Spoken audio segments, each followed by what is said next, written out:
No Hi, one's guys. on yet though. Hi guys. Thanks so much for stopping by at my top 10 marketing tips for bricks and mortar stores seminar. I'm really excited to share some info with you guys. Now, I think it's going to take about 15 minutes, so it shouldn't be too long. So, you open a store and you have a grand opening and you have some amazing initial buzz, but then it dies down and you're left with the daily grind. Or perhaps you've been in business for many years. How do you keep the momentum going? It's tricky. It's hard to keep inspired, isn't it? I mean, I know, because a major part of my job as designer of West Indies wear is not just designing. I also need to think about the marketing. And since I'm on the other side of the world from most of my customers, what I try to do is to keep in touch with everybody by writing my stories and sharing my love of the islands and sharing stories of my friends who live in the islands. So often when I come to the trade shows in Florida, people come up to me, even if they're not customers, and say, "Oh, I love your stories." And quite honestly, that's what keeps me going, because otherwise I'm sitting here in Australia on the other side of the world, waffling on with my old stories of sailing or my stories about living in the islands and wondering who even reads it. Although I do get lots of emails and feedback. But you guys are lucky because you have that face-to-face contact with your customers who come into the store. Now, I follow various marketing experts because I'm always trying to get new ideas on marketing, and apparently what they call hope marketing is not really going to get you far. So that build it and they will come mentality is not always the way things work in business. So in doing my own marketing research, I've also learned so much about how important it is, even for you bricks and mortar stores. Okay, you might be paying premium rent to be in a prime traffic location, but you can also do things to get your regular customers coming back often. Now, you guys could use marketing strategies to promote your store and attract people to your store and attract regular customers back and hopefully drive sales. Now, traditionally that meant taking out newspaper ads and well-placed signage around your town, or perhaps doing fashion shows and local events. Well, these days you have the internet to add to it too, and there's absolutely no way you should not be getting into that as well. They have a thing now called bricks and clicks, meaning you guys who have a bricks and mortar store should also have an online store and be selling through your website. So do you think that online businesses are stealing your bricks and mortar customers? Here's the actual cold hard truth. Only 10% of all retail sales are made online each year. Yes, 10%. That means the other 90% of all transactions are still taking place at the brick and mortar level. So if you're struggling to attract new customers, it's got nothing to do with online businesses stealing your customers.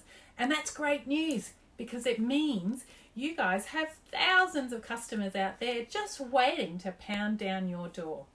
So now we just got to come up with some ideas of how to attract them. Where do we start? In addition to that, what's stopping you guys from getting in on a little bit of the online action? It's actually not that hard to set up a website. You don't need to be techie. You don't really need to be a techie person. These days you go to sites like Shopify or Wix and you can create a website for as little as $30 a month, and you get free 14-day trials, so you can use that time to set it up and get going. They've got incredible professional looking templates all ready to go, and all you got to do is drop your photos into it and change the wording and the descriptions and the prices. You buy a domain name and enter in your inventory. Okay, it takes time, but it's easy and it's something you could be doing on your quiet days in store. So after you get that set up, you can also attach your accounting software to it. If you've got a point of sale system, you can probably link that to it so you don't have to manually update your inventory. I've also seen on a website called Upwork that you can hire Shopify experts to set up your site for you. You can hire people for lower rates than you would normally pay if you went to the website guru who's in your town. I've worked with some people on Upwork that are living in the Caribbean, and I love that. They're so good at it, and it's a way of me helping out the Caribbean economy even though I'm living in Australia. So you can enter a filter and you can search for people in a specific country or a specific region, like the Caribbean region, for example. Or you might only want to look at people in the United States. They're there too. So if you're thinking that online sales is taking your business, have you heard the saying, if you can't beat them, join them?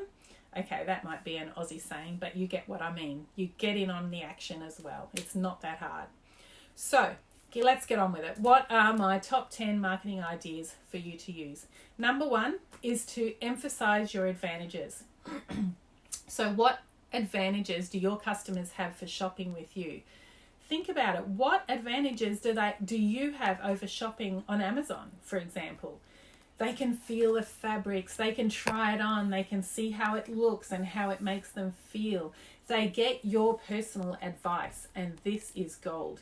Don't you think as women get older, they lose their confidence in knowing what to wear?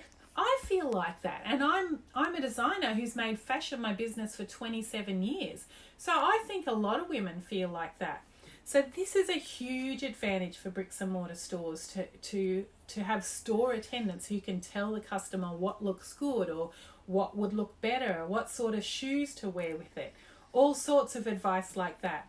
Or perhaps if you have a gift store, your store attendants can advise what sort of gifts are popular with men or with, the grandparents back home. When you're doing your social media posts or signage or talking to your customers, let them know that you offer personal styling service.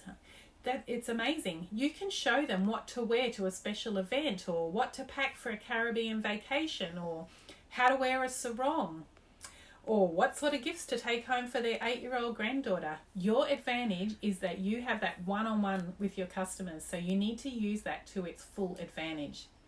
Now, customer service. This is also huge. A huge advantage over the big retail chains where you get no help whatsoever. It's your opportunity to offer awesome customer service, so use this advantage to its fullest. Make sure your staff are well trained and ensure they are knowledgeable about your products. You might be doing the buying, so you're the one visiting the shows and learning about the product information from your vendors. Make sure you pass that information on to your sales team. Now, when I was working as a buyer and general manager for a chain of gift shops in the Caribbean, 16 stores we had, I would have a big staff meeting night with refreshments at the beginning of each season, and I would have a bunch of new products laid out on a table, and I'd go through each one, just giving my insights about why I liked it, why I bought it, what I thought the customers would love about it. Your customers are craving a unique in-store experience, so you need to make sure you give your sales team the tools to give that to the customers. Number 3 is signage. Okay, this might sound obvious, but it's super important. Now, signage needs to include everything from your outside signage to the directional signage in store. Fitting rooms are this way. Signage to separate your sizes, like here's the smalls, there's the mediums. And keep your theme consistent. And number 1 is to make your signs, to make it helpful for them to shop in store. So if you get a lot of the same questions, then think about doing a sign to address that question. Try to be classy with your signage. You don't have to spend a lot of money. You can buy yourself a colour printer and a laminating machine. You can use basic word software to create signs with prices or product information, and get the photos from your vendors and then print them and laminate them. Okay, number 4 is local marketing. You need to spend some time making sure your Google My Business page is updated. Make sure you've set up a Facebook page for your store and include a nice description, photos, your address, opening hours, as when someone searches, that's what's going to show up if they do a Google search. Also look into Bing and Yelp and any other free online profiles that will make your business stand out. Try to get involved in your local community. Join the Chamber of Commerce and other business networking groups. Sponsor local events. Sell at local markets and festivals. Get yourself out there and be seen, and try to leverage word of mouth marketing by offering incentives to your customers for referring them. So perhaps a free gift or a discount or a promo to encourage them to spread the word to their friends. You can run ads in the local paper or local publications too. This can be expensive, but it's worthwhile to grow your tribe by inviting people to upcoming events.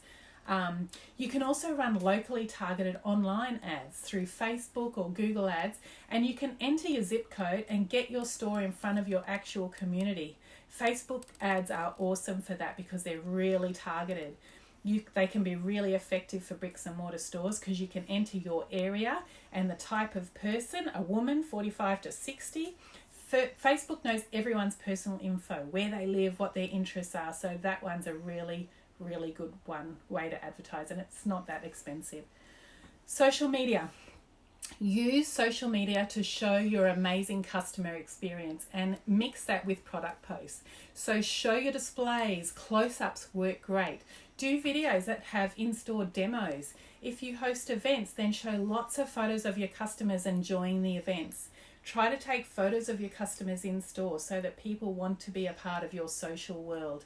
Think about highlighting your store experience more than the individual products. Email list, it's a big one. Did you know that email has the highest return on investment of all marketing channels?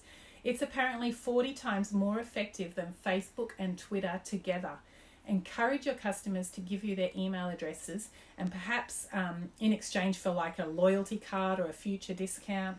Once you have their email addresses, you can keep that stored in an email marketing platform like Constant Contact or MailChimp are two good ones. You can create templates for newsletters in there and do an email out to your customers weekly or monthly, keeping them up to date with what's happening in your store. If someone wants to unsubscribe, they just click on unsubscribe and automatically they will be taken off the list. It's taken care of and you don't have to manually keep your list tidy. It's really good. And you can't add them back in later. Number 7, video. Use video to connect with your customers on a weekly basis. Give them a tour of your boutique. Show them what's new in store this week. Have them watch you unpack new shipments. Oh, wow, isn't this cute? Let them see you pricing your items or working on your displays.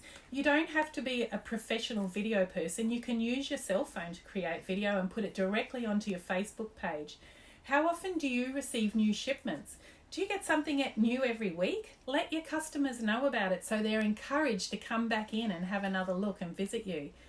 What about doing videos showing demos of how some of your items work?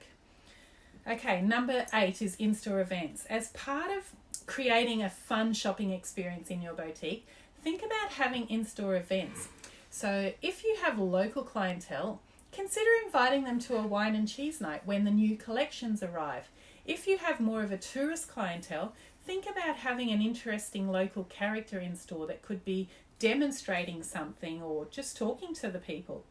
They could demonstrate how to paint coconut candles or how to pour coconut candles. Have someone playing pan music on your busy days. Think about what some of the shared customers of your interests of your customers. So maybe you could hold a class like a wine tasting class, or if your customers are interested in crafting, perhaps you could have a macrame lesson.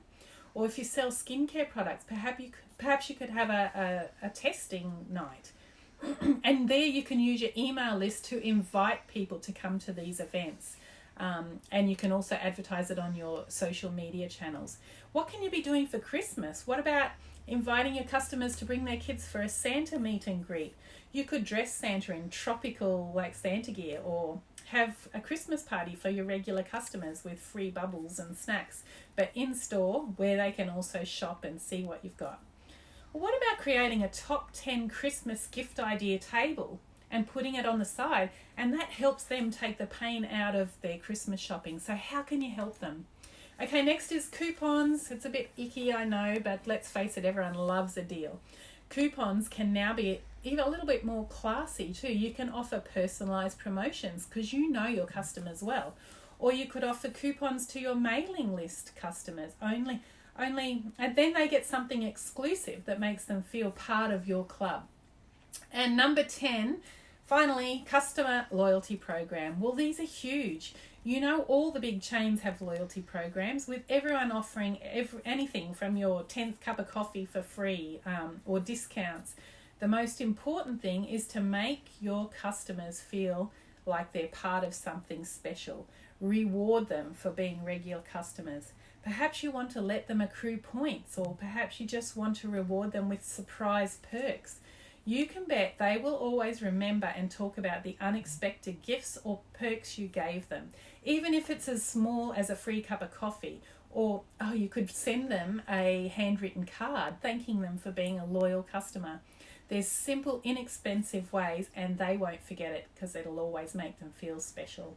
So that's it, guys. I hope you got some fresh ideas out of that. Even if you go away with one thing, then you're ahead of the game. So I hope you have an awesome Christmas trading season and a wonderful Christmas with your family.